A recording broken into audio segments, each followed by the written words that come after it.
नमस्कार दोस्तों, रोमा की आवाज़ 2.0 में आपका स्वागत है। आज की हमारी कहानी का नाम है साजिश की परछाई। शाम का वक्त था, आसमान में सूरज धीरे-धीरे ढल रहा था और हल्की-हल्की ठंडक ने पूरे घर को घेर लिया था। पूनम रसोई में खड़ी थी, हाथों में चाय की केतली और मन में कई विचार। हर दिन की तरह आज भी उसने पूरे दिन घर के काम निपटाए थे, लेकिन उसके मन में एक अजीब सा बोझ था जो उसे हर दिन थका देता था। पूनम ने चाय की ट्रे संभालते हुए सविता जी के कमरे की ओर कदम बढ़ाए। उसके दिल में एक अजीब सी हलचल थी, जैसे हर कदम के साथ उसकी धड़कनें तेज होती जा रही थीं। दरवाजे के पास पहुंचकर उसने एक पल के लिए रुककर गहरी सांस ली और फिर धीरे से दरवाजे को ढकेला। कमरे में सविता देवी अपनी पसंदीदा कुर्सी पर बैठी थी। उनके हाथों में अखबार था, लेकिन उनकी नजरें अखबार के शब्दों पर नहीं बल्कि दूर कहीं खोई हुई थीं। पूनम ने ट्रे को टेबल पर रखते हुए एक बार सविता जी की ओर देखा। सविता जी ने अखबार को एक तरफ रखते हुए पूनम की ओर तिरछी नजर से देखा, लेकिन कुछ कहा नहीं। उनके चेहरे पर एक ऐसी शक्ति थी जो पूनम को अंदर से चुभती थी। वह बिना कुछ बोले वापस मुड़ने लगी, लेकिन उसकी पीठ पीछे सविता देवी की आंखों में एक अजीब सी चमक थी, जैसे वह कुछ सोच रही थी, कुछ योजना बना रही थी। सविता जी ने चाय का कप उठाया, लेकिन उनके मन में कुछ और ही चल रहा था। वह पूनम को एक दुश्मन की नज़र से देखती थीं और उनके मन में यह बात घर कर चुकी थी कि पूनम उनके बेटे को उनसे दूर कर रही है। पूनम कमरे से बाहर आकर सीधे अपने कमरे की ओर चल पड़ी। वह जानती थी कि सविता जी उससे कुछ नाराज हैं, लेकिन वह नहीं जानती थी कि यह नाराजगी कब और कैसे नफरत में बदल गई थी। पूनम ने अपने कमरे में जाकर धीरे से दरवाजा बंद किया और बिस्तर पर बैठ गई और उसे अपनी माँ की याद आई, जिन्होंने उसे सिखाया था कि हर मुश्किल का सामना धैर्य और समझदारी से करना चाहिए। पूनम ने जब इस घर में कदम रखा था, तब उसने सोचा था कि वह अपने नए परिवार के साथ सुख और शांति से रहेगी। लेकिन समय के साथ उसे यह समझ में आने लगा कि इस घर की दीवारें सिर्फ ईंटों से नहीं बल्कि अनकहे दुख और गहरे रहस्यों से बनी है। सविता जी का स्वभाव धीरे धीरे पूनम के लिए असहनीय होता जा रहा था। जहाँ पहले पूनम को लगता था कि उसकी सास सिर्फ थोड़ी सख्त है, वहीं अब वह समझने लगी थी कि सविता जी का कठोरता से कहीं अधिक और कुछ इरादा था। एक दिन की बात है जब पूनम ने रसोई में सविता जी के लिए हलवा बनाया। वह जानती थी कि सविता जी को हलवा बहुत पसंद है, इसलिए उसने पूरा मन लगाकर उसे बनाया। जब पूनम हलवे की कटोरी लेकर सविता जी के कमरे में पहुंची, तो उनके चेहरे पर एक हल्की सी मुस्कान आई, लेकिन पूनम ने इस मुस्कान में कुछ और भी महसूस किया, जैसा कि इसमें कोई गुप्त अर्थ छिपा हो। सविता जी ने हलवे की कटोरी ली और पूनम को ध्यान से देखा। तुमने इसे बहुत अच्छा बनाया है पूनम, उन्होंने कहा, लेकिन उनकी आवाज में मिठास के बजाय ठंडापन था। पूनम फिर सिर झुकाकर वहां से जाने लगी, लेकिन तभी सविता जी ने अचानक चिल्लाकर कहा, यह क्या किया तुमने? यह हलवा तो जल गया है। पूनम चौंक गई। उसने तुरंत पलटकर देखा और सविता जी ने कटोरी को फर्श पर पटक दिया। हलवा चारों ओर फैल गया और सविता जी ने एक नकली गुस्सा दिखाते हुए कहा, तुम्हें खाना बनाना भी नहीं आता। इस घर में क्या तुमने मुझे जहर देने का इरादा बना लिया है? पूनम की आंखों में आंसू आ गए। वह जानती थी कि हलवा बिल्कुल सही बना था, लेकिन सविता जी का यह रूप देखकर वह अंदर तक हिल गई। तभी सविता जी ने इस मौके का फायदा उठाते हुए विजय को आवाज दी। विजय, जो अपने कमरे में कुछ पढ़ रहा था, तुरंत नीचे आ गया। उसने जैसे ही फर्श पर फैला हुआ हलवा देखा, उसे समझ नहीं आया कि क्या हुआ है। सविता जी ने उसकी ओर देखा और बोली, देखो विजय, यह तुम्हारी पत्नी की लापरवाही है। यह तो बस हलवा था, लेकिन सोचो अगर उसने कोई और बड़ी गलती कर दी तो। विजय ने पूनम की ओर देखा, जो अपनी आंखों में आंसू लिए खड़ी थी। विजय जानता था कि उसकी माँ कभी कभी ज्यादा सख्त हो जाती हैं, लेकिन वह अपनी माँ के खिलाफ कुछ नहीं बोल सकता था। उसने बस पूनम को इशारे से चुप रहने को कहा और कमरे से बाहर निकल गया। इस घटना से पूनम के दिल को बहुत चोट पहुंची। उसने सोचा कि उसकी सास ने जब बिना किसी गलती के इतना बवाल मचा दिया तो गलती होने पर क्या करेंगी। लेकिन यह तो बस शुरुआत थी। धीरे धीरे सविता जी ने पूनम को परेशान करने के और भी तरीके निकाल लिए। एक दिन सविता जी ने पूनम को मंदिर में जाने के लिए कहा, लेकिन रास्ते में उसे बाजार से कुछ सामान भी लाने को कहा। पूनम ने मंदिर जाकर भगवान से प्रार्थना की और फिर बाजार की ओर चल दी। जब वह घर वापस आई तो सविता जी ने गुस्से में कहा, तुम इतना समय क्यों लगाती हो? क्या तुम्हारे पास इस घर के अलावा और भी काम है? पूनम ने उन्हें समझाने की कोशिश की कि वह मंदिर और बाजार दोनों जगह गई थी, लेकिन सविता जी ने उसकी एक नहीं सुनी। वह चुपचाप अपने कमरे में चली गई और खुद को संभालने की कोशिश करने लगी। इस बीच विजय अपने काम और घर की समस्याओं के बीच फंसा हुआ था। वह देख रहा था कि उसकी माँ और पत्नी के बीच तनाव बढ़ता जा रहा है, लेकिन वह किसी का पक्ष लेने में असमर्थ था।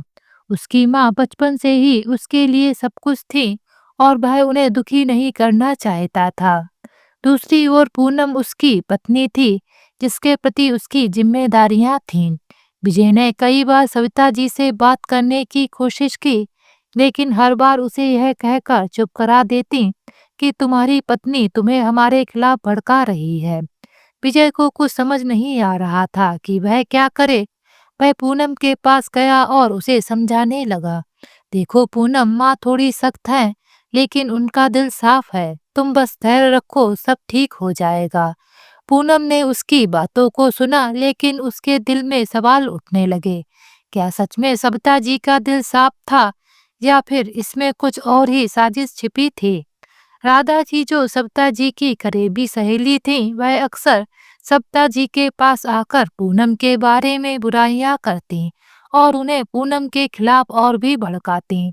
राधा जी भी सविता जी को भड़काकर आग में घी डालने का काम कर रही थीं।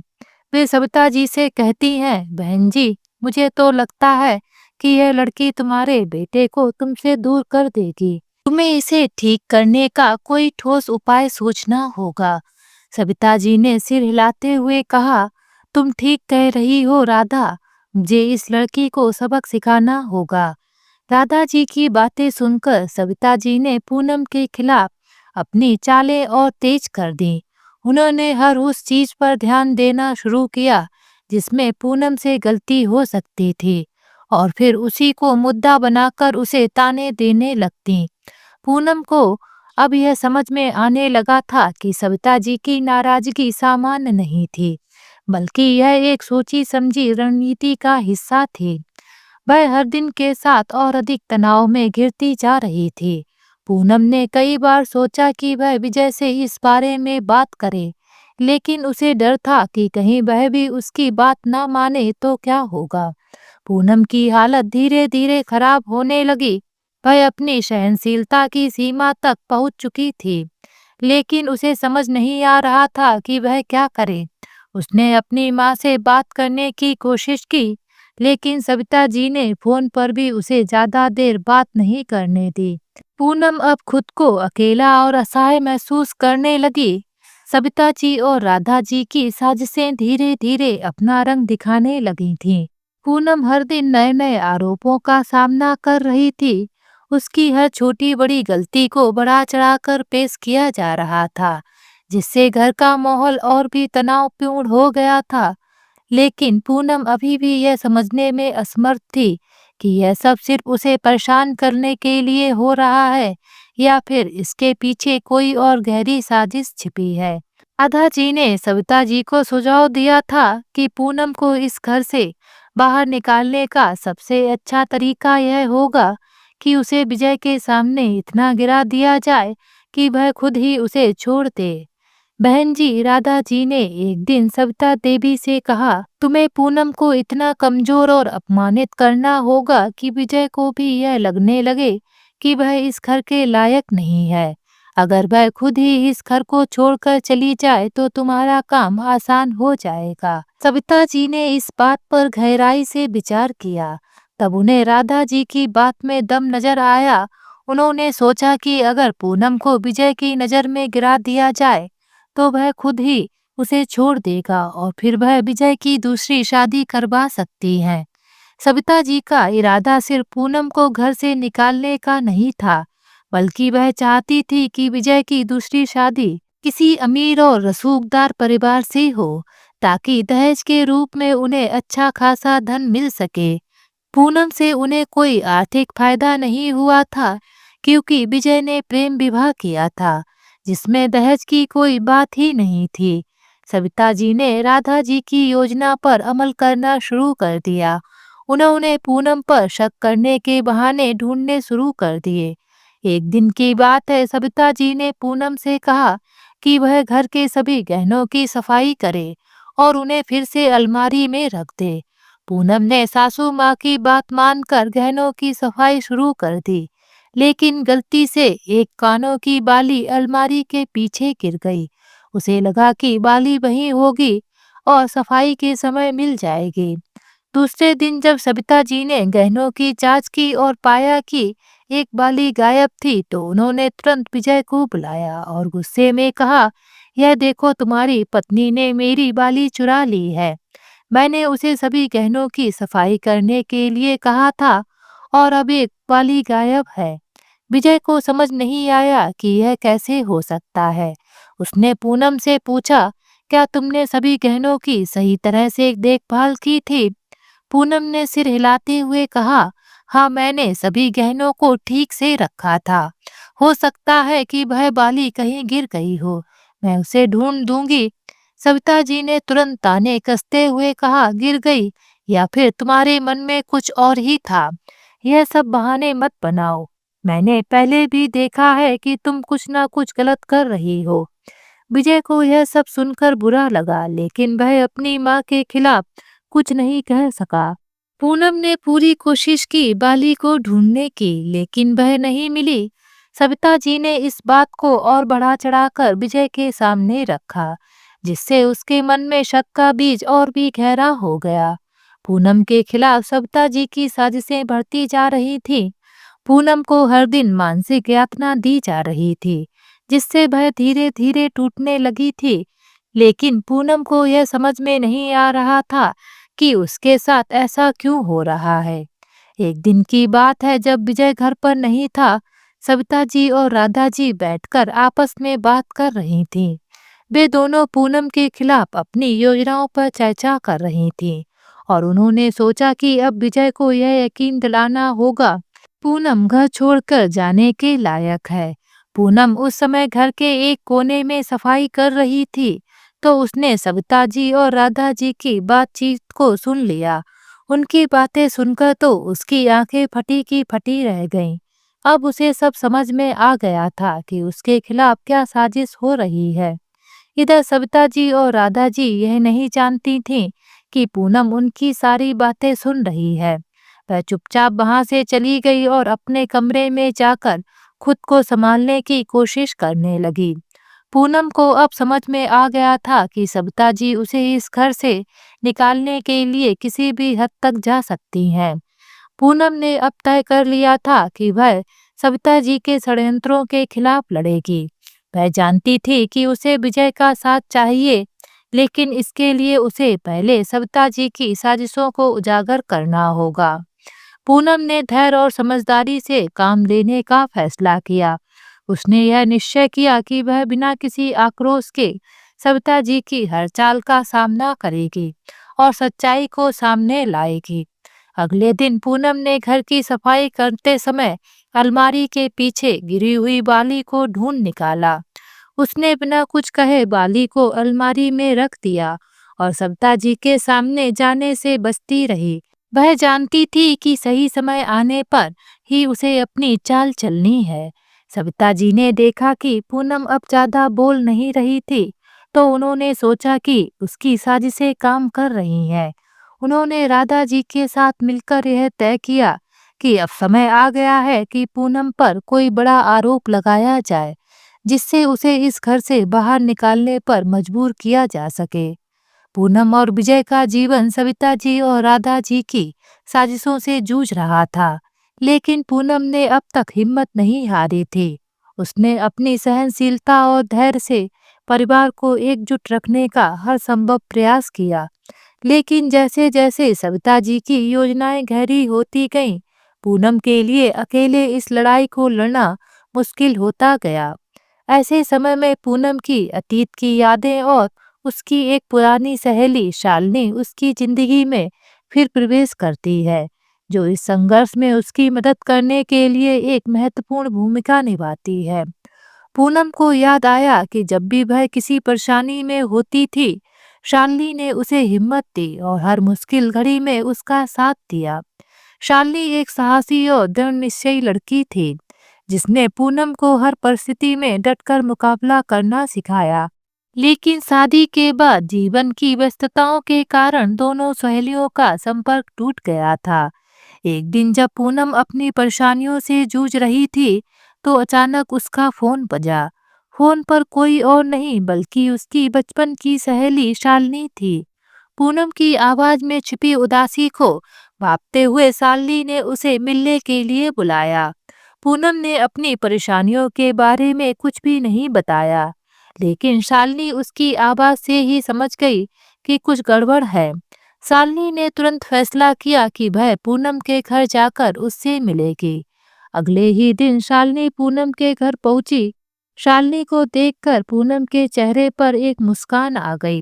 वह अपनी सहेली को देखकर बहुत खुश हुई और उसने उसे गले से लगा लिया। शालिनी ने पूनम से कहा, तुम्हारी आवाज से ही पता चल रहा है कि कुछ ठीक नहीं है। क्या हुआ पूनम?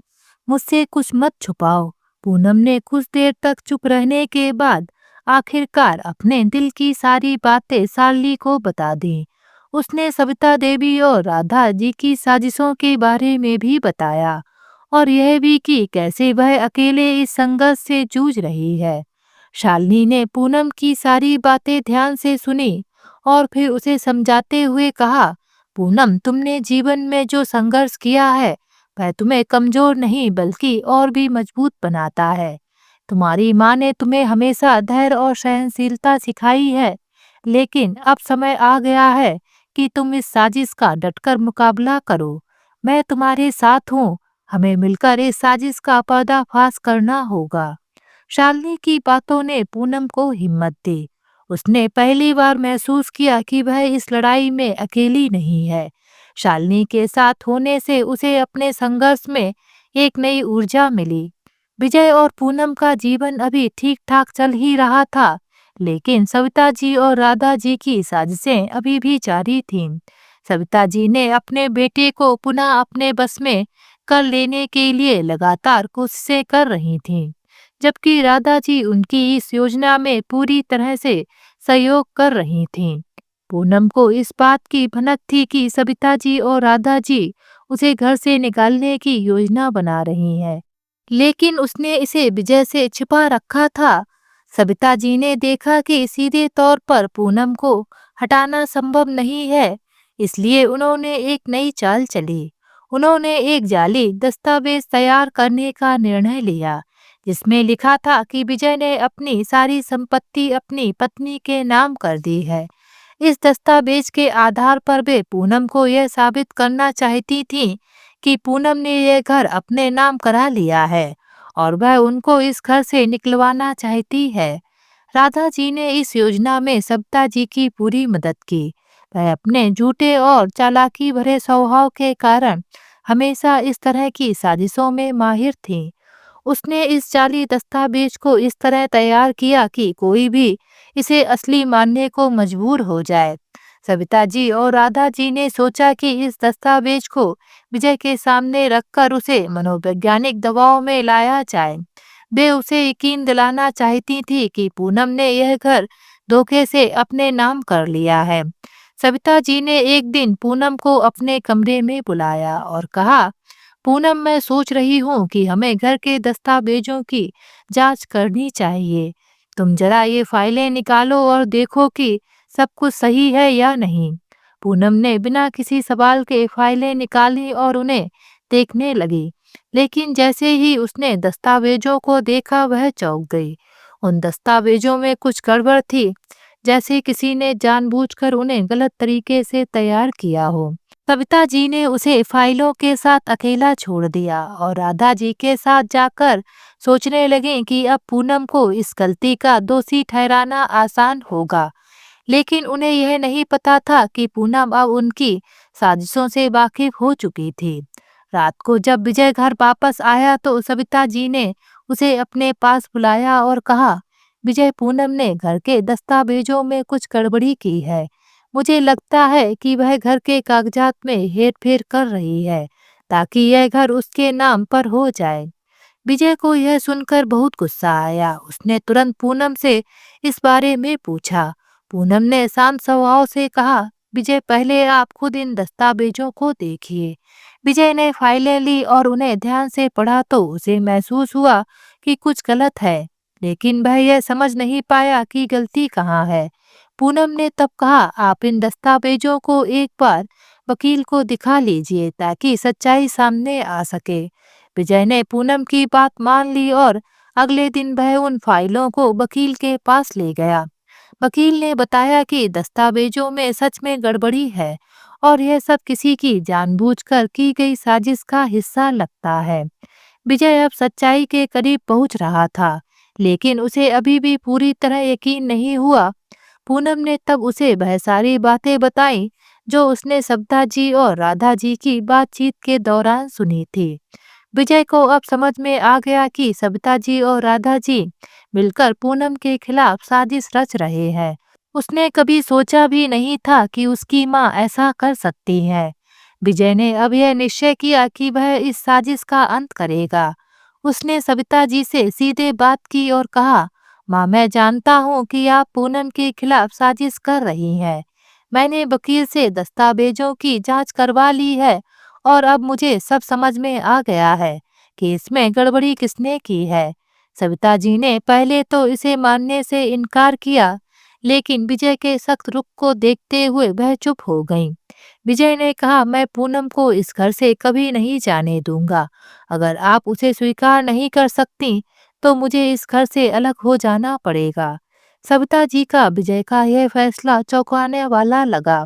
उन्होंने कभी नहीं सोचा था कि उनका बेटा इस हद तक जा सकता है, लेकिन अब उनके पास कोई और विकल्प नहीं था। विजय ने सविता जी और राधा जी को उनकी साजिशों का अंजाम दिखा दिया था। राधा जी ने सविता देवी से दूरी बनानी शुरू कर दी और सविता जी खुद को अपने ही घर में अकेला महसूस करने लगीं। सविता जी और राधा जी की साजिशों का पर्दाफाश होने के बाद घर का माहौल पूरी तरह बदल गया। विजय ने अपनी माँ की हरकतों से टूटकर उन्हें समझाया था और पूनम ने अपने धैर्य और साहस से यह साबित कर दिया था कि वह इस घर की सच्ची बहू है। लेकिन इस खुलासे के बाद भी सविता जी और पूनम के बीच जो दरारें बनी थी उन्हें भरना आसान नहीं था। सविता जी अब घर में अकेला महसूस करने लगीं। राधा जी ने उनसे दूरी बना ली थी और विजय ने भी उनसे कड़ाई से बात की थी। उनका दिल टूट चुका था और उन्हें अपनी गलतियों का एहसास हो रहा था, लेकिन उनके अंदर का अहंकार अब भी उन्हें यह मानने से रोक रहा था कि उन्होंने कितनी बड़ी गलती की है। रोजाना की दिनचर्या में सविता जी पूनम को देखती, जो पूरे घर का ध्यान रख रही थी। विजय और पूनम के बीच का प्यार देखकर उनका दिल जलने लगता था, लेकिन अब वह खुद को कमजोर और असहाय महसूस कर रही थी। एक दिन सविता जी ने अपने कमरे में बैठे बैठे सोचा, क्या मैंने सच में इतने बड़ा गुनाह किए हैं? क्या पूनम इतनी बुरी है जितना मैंने उसे माना था, या फिर यह सब मेरे मन ही मन का वहम था? उन्होंने सोचा कि क्या उन्हें पूनम से माफी मांगनी चाहिए, लेकिन उनका अहंकार उन्हें यह कदम उठाने से रोकता रहा। विजय ने सविता जी की मनोस्थिति को समझ लिया था। उसने देखा कि उसकी माँ अब अपनी गलतियों का एहसास कर रही हैं, लेकिन वह यह स्वीकार करने से कतरा रही है। उसने सोचा कि अगर इस परिवार को फिर से जोड़ा जा सकता है, तो इसका पहला कदम उसे ही उठाना होगा। विजय ने पूनम से कहा, पूनम माँ आप समझ रही हैं कि उन्होंने गलती की है, लेकिन उनके लिए माफी मांगना आसान नहीं होगा। हमें उन्हें थोड़ा वक्त और देना चाहिए। क्या तुम तैयार हो इस परिवार को फिर से जोड़ने के लिए? पूनम ने विजय की बात ध्यान से सुनी। उसने सिर हिलाते हुए कहा, मैं तैयार हूँ विजय, लेकिन हमें यह ध्यान रखना होगा कि माँ को यह एहसास हो कि हम उनके साथ हैं, ना कि उनके खिलाफ। मैं उन्हें एक मौका देना चाहती हूँ। आखिरकार वह मेरी सास है और इस परिवार का हिस्सा है। पूनम ने एक बड़ा कदम उठाने का फैसला किया। उसने सोचा कि अगर सविता जी को यह महसूस हो जाए कि वह उनसे नफरत नहीं करती बल्कि उनके साथ समझौता करने के लिए तैयार है, तो शायद वह भी अपने दिल की कठोरता को थोड़ा कम कर सकेंगी। एक दिन पूनम ने सविता जी के कमरे में जाकर उनसे कहा, माँ जी मैं जानती हूँ कि हमारे बीच बहुत कुछ हो चुका है, लेकिन मैं चाहती हूँ कि हम दोनों एक नई शुरुआत करें। मैं आपकी बहू हूँ और यह मेरा कर्तव्य है कि मैं आपको सम्मान दूं और आपके साथ मिलकर इस घर को खुशहाल बनाऊं। सविता जी ने पूनम की बात सुनी, लेकिन वह कुछ भी नहीं बोल पाई। उनके दिल में जो भावनाएं उमड़ रही थीं, वह उन्हें समझ नहीं पा रही थीं। पूनम ने तब आगे बढ़कर सविता जी के पैर छुए और उनसे माफी मांगी। माँ जी अगर मुझसे कोई गलती हुई है तो कृपया मुझे माफ कर दीजिए। सविता जी का दिल यह देखकर पिघल गया। उन्होंने पूनम को उठाकर गले से लगा लिया और पहली बार उनके आंसू छलक आए। उन्होंने कांपती आवाज में कहा, पूनम मुझे माफ कर दो, मैंने तुम्हारे साथ बहुत गलत किया। मैं बहुत शर्मिंदा हूँ। पूनम ने सविता जी को दिलासा दिया, माँ जी यह सब भूल जाइए, हम एक नई शुरुआत करेंगे और इस घर को फिर से प्यार और खुशियों से भर देंगे। जहाँ सविता जी अपने किए पर पछता रही थीं, वहीं राधा जी अब भी अपनी पुरानी आदतों में लिप्त थीं। वह दूसरी जगहों पर भी इसी तरह की साजिशें रचने में लगी रहती थीं। लेकिन एक दिन उसकी करतूतों का पर्दाफाश हो गया। राधा जी ने एक और घर में झगड़ा भड़काने की कोशिश की, लेकिन इस बार वह रंगे हाथों पकड़ी गईं। उस परिवार ने राधा जी को सबके सामने बेइज्जत किया और उसे अपने घर से निकाल दिया। राधा जी को अब समझ में आ गया था कि उसकी चालें अब और नहीं चलेंगी। उसे हर जगह से तिरस्कार मिला और आखिरकार वह अकेली और तन्हा हो गई। पूनम और सविता जी के बीच का तनाव अब धीरे धीरे कम होने लगा था। दोनों ने एक दूसरे के प्रति अपना नजरिया बदल लिया था। सविता देवी ने अब पूनम को दिल से स्वीकार कर लिया था और उन्होंने अपने पुराने बर्ताव के लिए पूनम से कई बार माफी मांगी।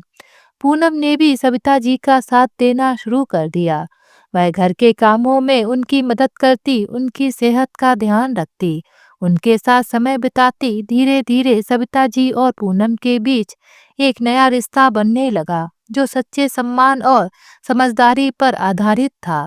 विजय ने जब देखा कि उसकी माँ और पत्नी के बीच अब कोई तनाव नहीं है, तो उसका दिल खुशी से भर गया। उसने महसूस किया कि पूनम ने सच में इस घर को एक नया जीवन दिया है। विजय ने एक दिन पूनम से कहा, तुम्हारी वजह से ही यह परिवार अब फिर से एक हो पाया है। मैं तुम्हारा शुक्रगुजार हूँ पूनम।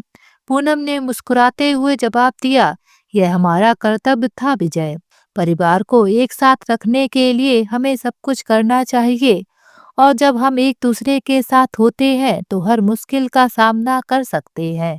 कुछ महीनों बाद पूनम ने विजय को एक खुशखबरी दी कि वह मां बनने वाली है।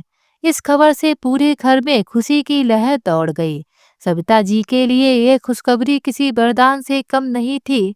अब वह अपने आने वाली पोती या पोते के स्वागत की तैयारियों में लग गईं।